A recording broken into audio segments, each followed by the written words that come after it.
चिड़िया का देवर।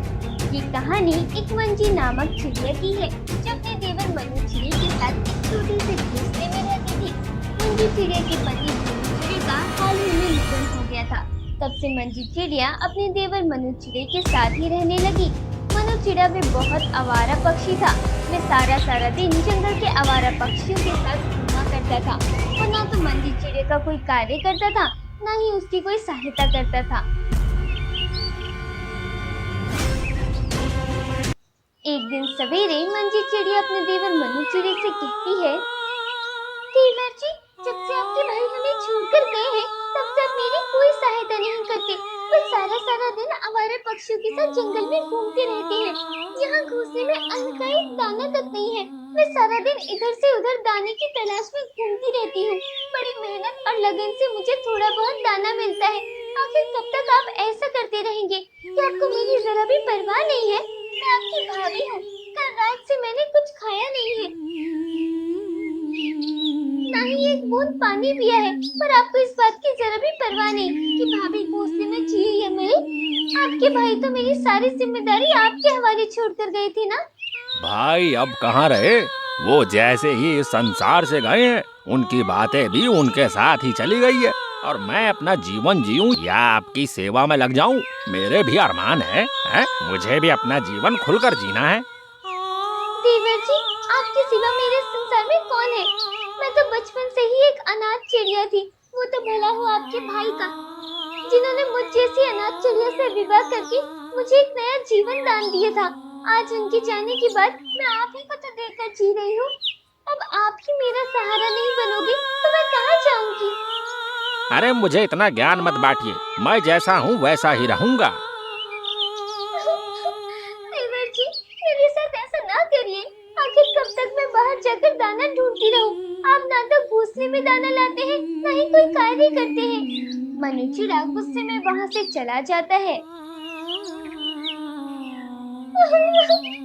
बोलो, आप मुझे जीवन के किस मोड़ पर छोड़कर चले गए? देवर जी क्यों मेरी बात को नहीं समझ रहे? लगता है अब मुझे ही कुछ कार्य करके अपना जीवन बिताना होगा और देवर जी को भी मुझे सही राह पर लाना होगा। मैं भी देखती हूँ वो कब तक काम नहीं करते।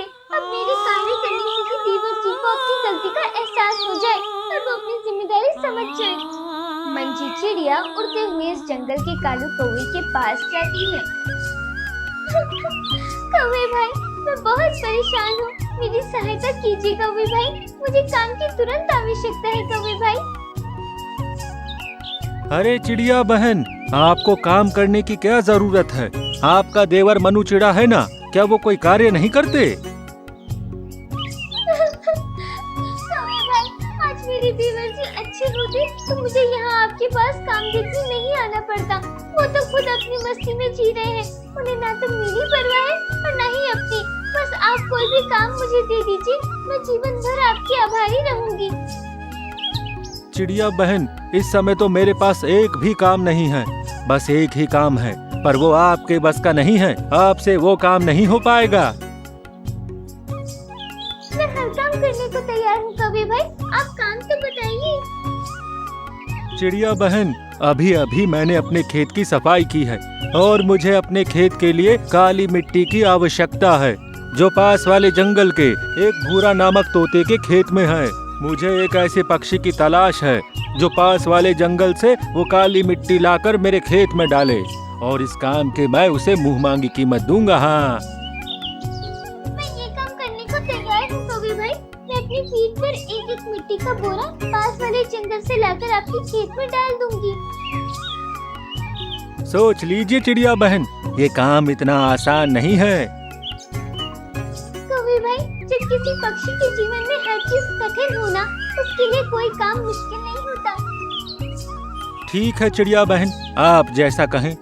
कालू कौवा मंजी चिड़िया को उस भूरे तोते का पता बता देता है और मंजी चिड़िया उसी दिन से अपने काम पे लग जाती है। मंजी चिड़िया पास वाले जंगल जाती है और भूरा तोते के खेत से वो काली मिट्टी 2 बोरियों में भरती है।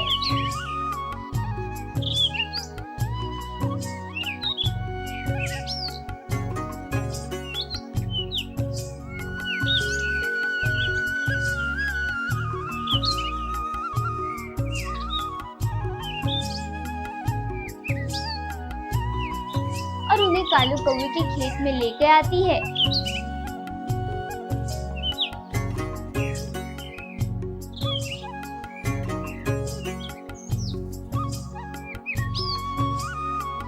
इसी तरह सारा दिन मंजी चिड़िया पास वाले जंगल से काली मिट्टी लाने लगी और कालू कौवे के खेत में डालने लगी। जंगल के सारे पक्षी जब मंजी चिड़िया को ये कार्य करता देखते हैं तो सब दंग रह जाते हैं। तभी एक समर कबूतर मनु चिड़िया के पास जाता है। अरे चिड़िया भाई, आप यहाँ हो? आपको पता है वहाँ आपकी भाभी मंजी चिड़िया पास वाले जंगल से बोरियों में काली मिट्टी भर भर के ला रही है और उस काले कौवे के खेत में डाल रही है।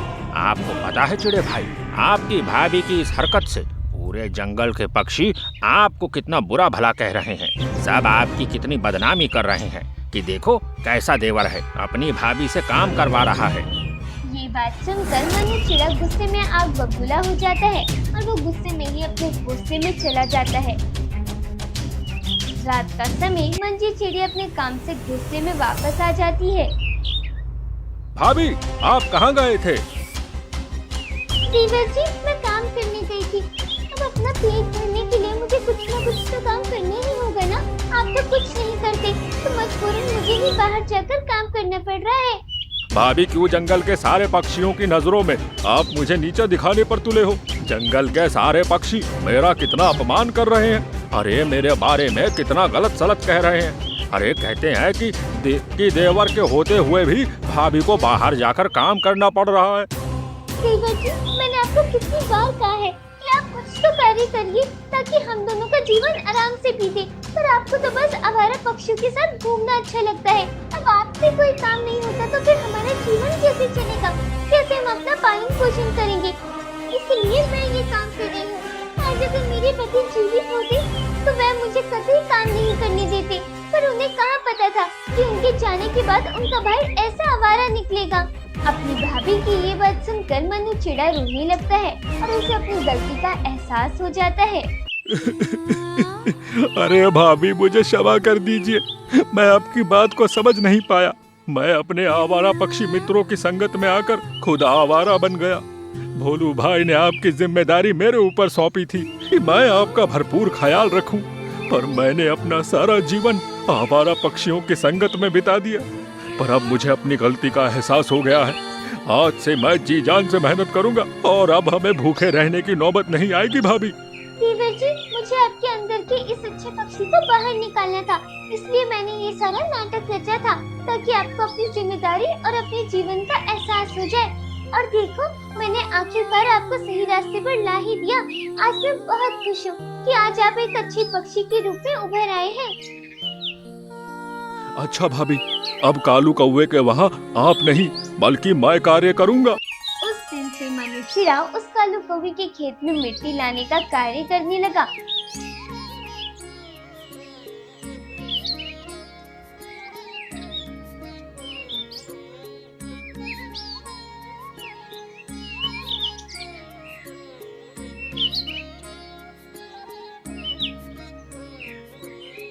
और उस दिन से मंजी चिड़िया और उसका देवर खुशी खुशी अपना जीवन बिताने लगे।